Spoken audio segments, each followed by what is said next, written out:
નમસ્કાર મિત્રો, શું તમે કોઈ દિવસ એવું સાંભળ્યું છે ખરા કે કોઈ બાળક જન્મથી અંધ હોય અને નોર્મલ બાળકો સાથે અભ્યાસ કરીને 12 સાયન્સમાં 98% સાથે ટોપ કર્યું હોય અને ખૂબ આગળ વધીને અત્યારના બેસ્ટ બિઝનેસમેન અને ટોપ ઇન્ડસ્ટ્રીયાલિસ્ટની યાદીમાં તેઓ નામના ધરાવતા હોય?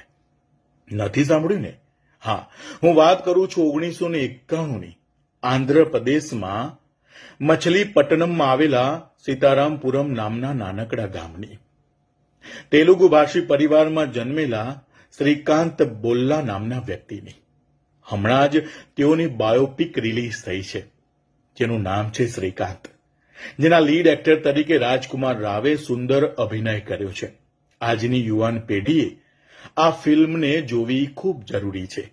નાનપણથી અંધ અને અભ્યાસમાં ખૂબ સંઘર્ષ કરીને મેનેજમેન્ટમાં પ્રવેશ મેળવવો. એપીજે અબ્દુલ કલામથી પ્રેરિત થઈને ધ સેકન્ડ નેશન યુથ મુવમેન્ટમાં સદસ્ય રહીને ભારતનું નેતૃત્વ કર્યું. સાથે જ 2017માં વિશ્વની ખ્યાતનામ મેગેઝિન ફોર્બ્સની યાદીમાં શ્રીકાંત નામિત થયા હતા, જે ભારતનું ગૌરવ છે. મેં તો મારા પરિવાર સાથે શ્રીકાંત જોઈ. શું આપ જોવા જઈ રહ્યા છો ને? શ્રીકાંત.